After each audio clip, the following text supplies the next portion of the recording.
Hey everyone, welcome back to the channel. It's Adam Ratliff with Adam So Fun, and today you are joining me live from Stitch House. There's probably a little bit of echo. I just got in, it's a Sunday, and I said, hey, can I borrow one of your machines? Can I come in and stitch? Because, you know, I am feeding to long arms since I had to, because I packed mine up, right?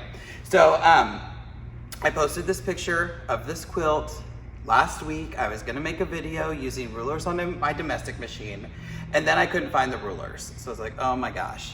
Well, I found the rulers, but I don't have any of the handy grip, because that's been packed up too. And I started to make it, and I'll bring you in close because I want you to see this. It looks horrible, horrible.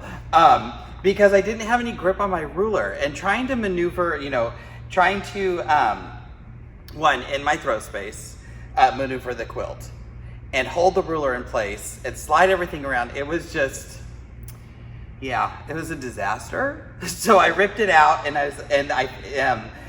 was like, you know what, I'm coming here. I wonder if I can use a machine. They're not open Sunday, so I'm here by myself. It's fantastic. I'll post a picture. I took a picture of the event space because this is basically going to be a week of Handy Quilter. I'm super excited for everything that we're doing. But I posted this picture, or I'll post a picture here. This is what the event space looks like, empty. But yeah, I was like, oh, let me just use one of your machines. I brought my own thread. I brought my own bobbin. I brought everything. So I'm going to do this, and I have another sample I need to make. So yeah, just spending a few hours in this huge space, just long arming it. It's fantastic. I love this. I love it so much. But yeah, so today we're going to be working with the Ruler of the Month rulers. Surprise! Today we're going to be working with the Ruler of the Month 8 rulers. So these are, what do they call them? Border buddies, border busters. There's always a theme. So these are all rulers that can work in a border. But the great thing about all rulers is that you can use them anywhere. So where we get this diamond template.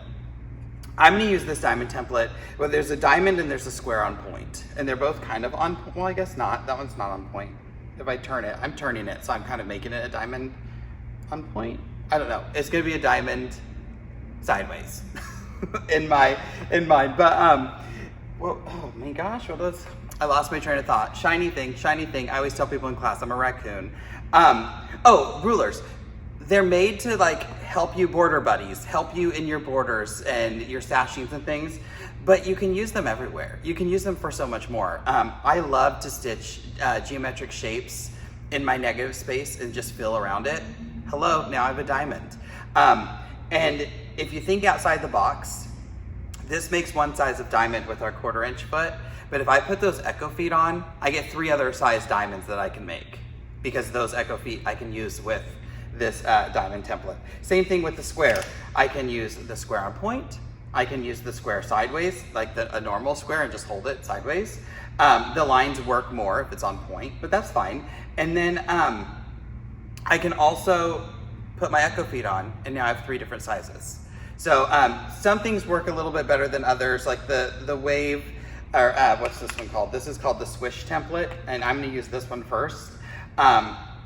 It has little notches cut out where the foot actually kind of feeds into. So if you put those echo feet on, everything's not gonna match up perfect because it needs to get up into those things, but you'll see it when we come up close. But I don't wanna waste a lot of time. If you're new to the channel, thank you for joining us. I'm on social media, Adam So Fun with an SEW everywhere, Facebook and Instagram. Make sure you check those out. And I always post pictures that don't end up on our webpage or on the YouTube channel. But yeah, without further ado, let's get this going in. And I'll probably stitch, and there's 6 rulers, but I'm gonna do this one twice and do 2 different designs with the Swish template. We're gonna start with the Swish template, just come down. I did mark some lines already. So I have, what's the word for it? I marked lines. How about that's the word for it? I also did not bring my, I had a key, a guide and how I was gonna do everything. And I was drawing it out and doing all this. I left it at home. So we're kind of going off the ropes. We'll see how it goes. But I'm gonna turn you around so you can see up close, and then we will get going. Oh, I have the ruler base on. You can't use rulers without a ruler base. I also put the Surefoot on, because why? If you have the Surefoot on, you're sure being safe when you're using rulers. I'm stitching in my preferred ruler mode, which is regulated cruise. My cruise is set at 25. My stitches per length is 10. That's just me. I stitch at 10 stitches per inch because someone, one point in my life, said 10 stitches per inch looks like hand quilting. It absolutely does not. But in my head, I think it does, so that's what we're doing. I'm using micro quilter thread. It's actually a blue thread on top. That's the one thing I forgot. But it was in my handy quilter cart that I made for the classroom here. So, so that's what I'm gonna use. 623 bottom line, silver in my bobbin, and let's get started. Let's go. Oh, I keep saying one more thing, man. Side clamps. At home, I use the like strips, and I pin my strip and then my clamp to the sides. I'm also on a classroom frame. This frame is a 4-foot frame. So I'm way up to the side of my quilt.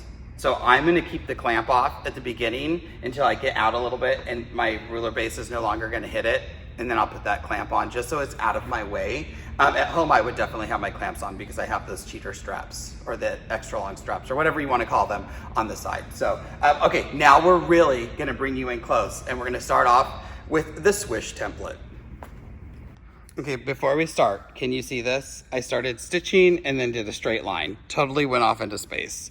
And let me see if I turn these lights off. That might help you all. Well, now there's a glare. If I turn that one down. Maybe a little. Can you?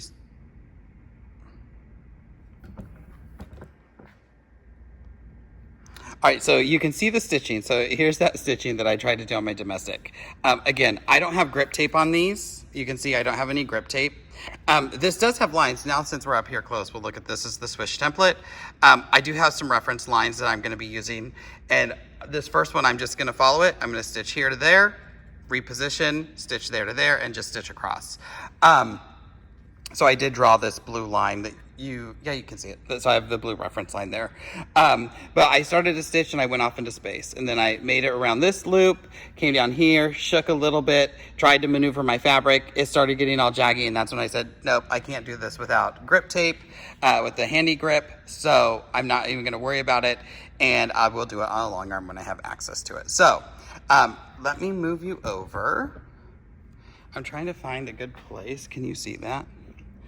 So I'm gonna come over, bring my bobbin up so I can start. I'll just start in the same place that I was gonna start last time. And I always bring my bobbin up, do a few needle up, needle down stitches, and then I use my star, which is set to tie off on my machine. And now I'm tied off and ready to go. So I'm going to line up this line here. Can you see that? There's a line right there behind my hand at the top of the hump, and that's gonna line up the center of where your needle's gonna stop to both sides. So I'll line that up, and then I'm gonna move my foot to where it needs to be because it was up probably 1 stitch higher than it needed to be. And I'm also gonna turn my gears off. My machine is is set up to stop at needle down. So I'm turning my star to on my left handlebar to start and stop, and I'm gonna drive with that hand. So we'll see how good I do. So I'm gonna stitch a little bit, and then I'll probably adjust my hands because again, I don't have grip on this, so I have to be really careful that it's not gonna shift. I see my lines, I can read it, so I know it's right side up. So I'm gonna hit start and start stitching around. Now my hand is here holding stuff, and I'm gonna stitch over here. That's when things are gonna go wonky. So I'm gonna move my hand. So I'm actually holding where I'm using the ruler. Stitch up in, and now I'm gonna put the side clamp on because I'm out of the way.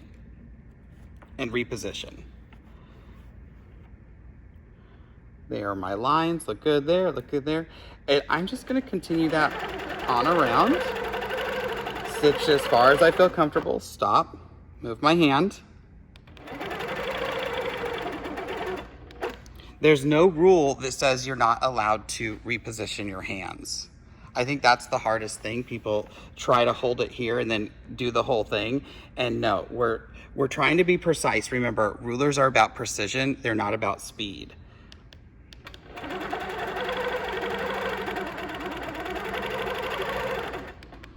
I would say this is probably not the easiest ruler in the set that you get because it's continually shifting directions. So you have to be mindful that you're shifting directions with it.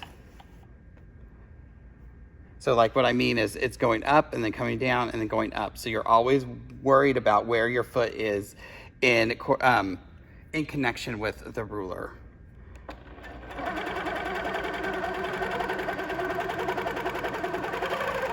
So you can see, so now I'm driving with my right hand and I'm much better at holding this down, driving with my right hand on my right handlebar than on my left handlebar. Also, I'm trying to work around the ruler. So this was, or around the camera. So this was much easier for me to hold, and I was able to hold the ruler and do the whole stitch out because I'm actually standing right directly in front of it.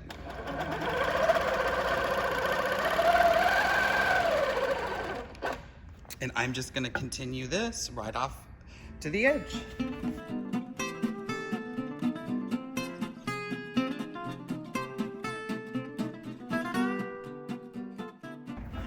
So this is the Swish template. It's just a nice wave.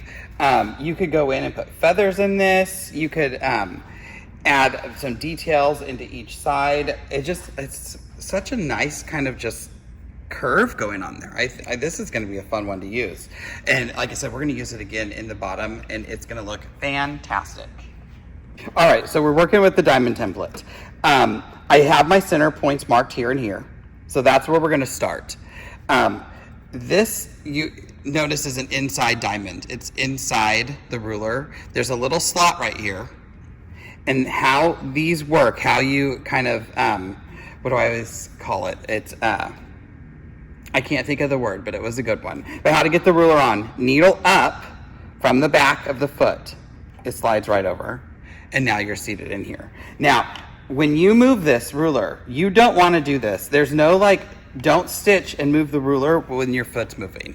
I find this happens a lot in classes, and this is when things start to break. You really have to be careful that you're like practicing the proper like ruler safety when you use these interior ones, because the last thing you want to do is break your machine or break a ruler.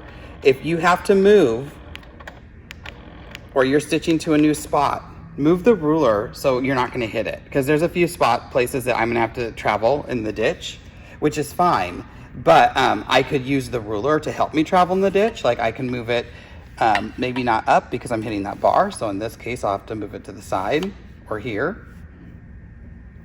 So I can use the back of the ruler as I'm stitching, but I want to make sure that it's not getting in the way, that I'm stitching and moving it accordingly. So there's my center mark. This also has the 1/4 inch lines that are nice because now I know that I'm going to hit right at that seam. And I think I'm going to work counterclockwise just because. I'm going to do a little tack back on myself.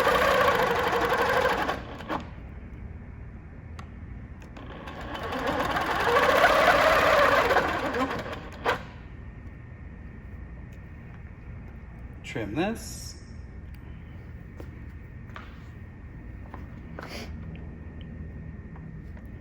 Now this, you'll notice that I shifted the ruler a little bit. It's not exactly, the seam is, or the strip is not exactly perfect, and I want it to hit on those seams. So I can shift the ruler a little bit. So you can't tell that I did that when you look at this, but I know I did it. And that's perfectly acceptable. So I thought I marked more lines, but I think I'm gonna go over every inch. So I will start here.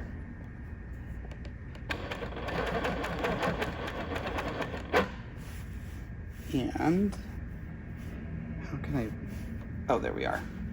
So there's 1, 2, 3, 4. So I need to go back a little bit to about there. Perfect. And I'm lining my 1 inch lines up with my, the previous made points. And now I'm gonna stitch this.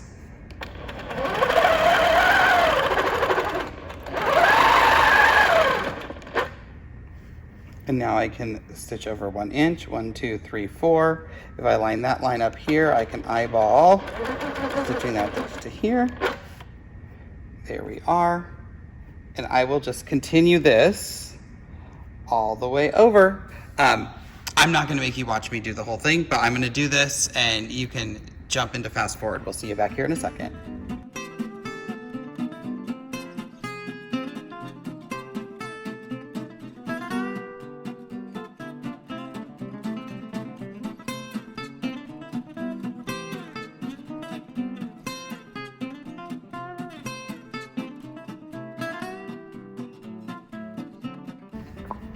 Okay, so I've done one side, and instead of trying to keep the ruler on the foot as I stitch over, I'm gonna take this off and use the edge to stitch this ditch to get back to where I need to be. So this keeps me from kind of dangerously trying to stitch that ditch. It's okay when I'm going an inch or so, but if I'm doing half this row or a full row, I don't wanna leave the ruler on there.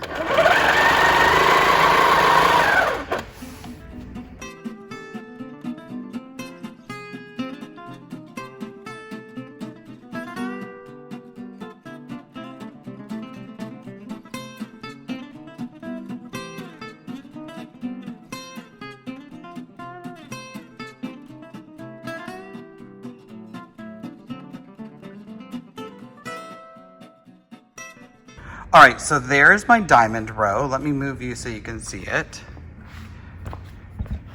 So I basically just echoed out to see the outsides and left the inside as that first diamond. I mean, you could do this and have like 3 echoes and then 3 echoes the other way and another one instead of just having one in the center. I also, since I didn't pre-mark this, I got annoyed. So I just stitched and then I used the 1/4 inch line here to line up on my purple edge to make sure everything is nice and centered, but they are definitely not all measured like I started doing. Yeah, sometimes you just have to improv. Everyone, the next one up is this one. It's called the Pointed Arc Template. And this one, I'm just gonna follow it around, flip it upside down and do it the other way and stitch this across. It makes a very interesting shape. So I'm excited to see it actually stitched out because I haven't seen it stitched out yet. So let's get right to it. And then I'm gonna have to advance. So I think I'm gonna break this into 2 videos because we'll do the first 3 in the first one that had the longer intro. The second one we'll just say, hey, we're jumping in part 2 and we'll do the next 3. And the next ones are gonna have a rope, a square on point, a concave arc template, which is probably gonna be my favorite one in this whole set. And then we're gonna redo that yellow, the Swish template a little bit different. So, yeah, I'm excited for that. But let me move the camera so you can see. So again, this is the Pointed Arc Template. I did take both of my clamps off the side of my fabric. And again, this one's gonna have these little notches on the sides where the foot's gonna sit right into it. So, there's a line we can line our edges up with.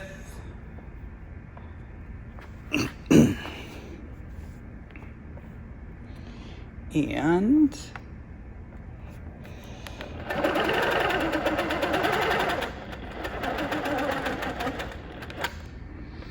I'm not a fan of not having clamps on.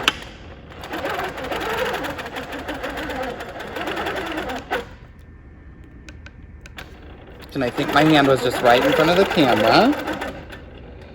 So I will move my hands. But let me show you what that shape looks like. So here's the shape it's gonna make. So I might leave the camera there because I can, like I said, I drive better on this side. But I think the handlebar is gonna get in the way. So I'll put it on again. And the interesting thing with this one is the center of your foot is actually the edge of this little notch right here. So the top of the notch is the center of the foot, not the line. So you have to keep that in mind. So I can put the center of the foot right on my seam, and then I'll just stop when I get to that top seam. Make sure you can see. Oops, I hit the wrong button. And I'm gonna stop when I get to this seam and put my clamps on.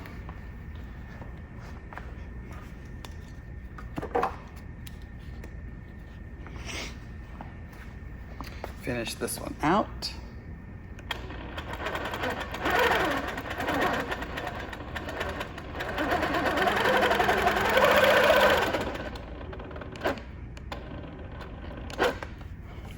And you can see I go slower. When I get to these little points, I'm gonna go really slow because I wanna make sure that I'm getting them nice and accurate.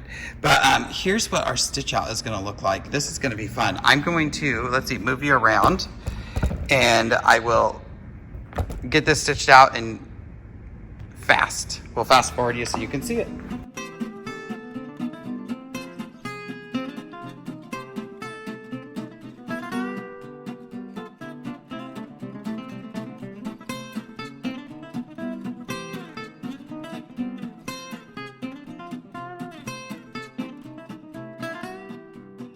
All right, there. Okay, I like this. This is, again, this is the pointed arc template.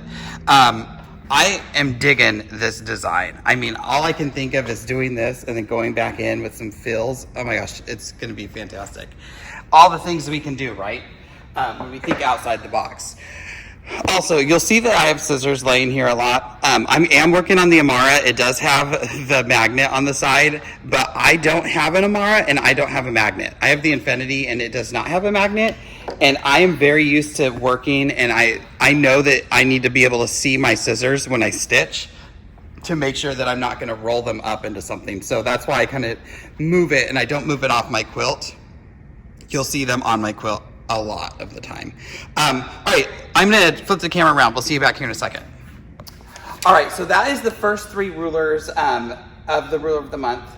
Now, I don't know if these are the order they're getting sent out.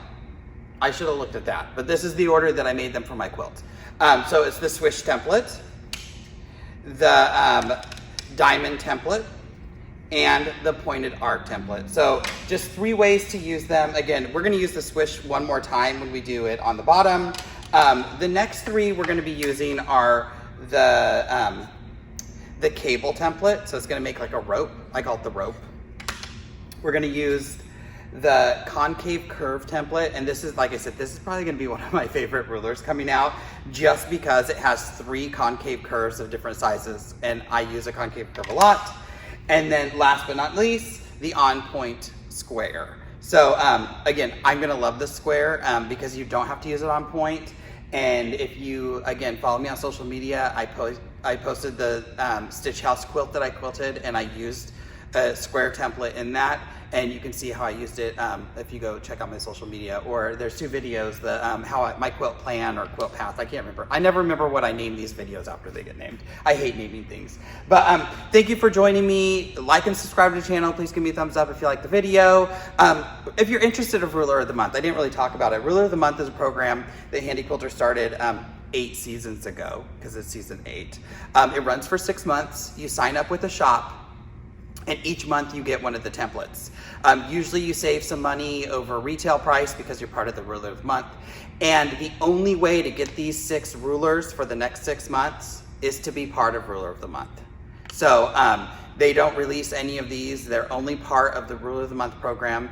When the program ends the following month, they release all those out to the public. So if your retailer doesn't do Ruler of the Month and you're interested, shoot me an email, shoot me a message. I can hook you up with some shops that I know that send rulers out. You can, call around, call local shops.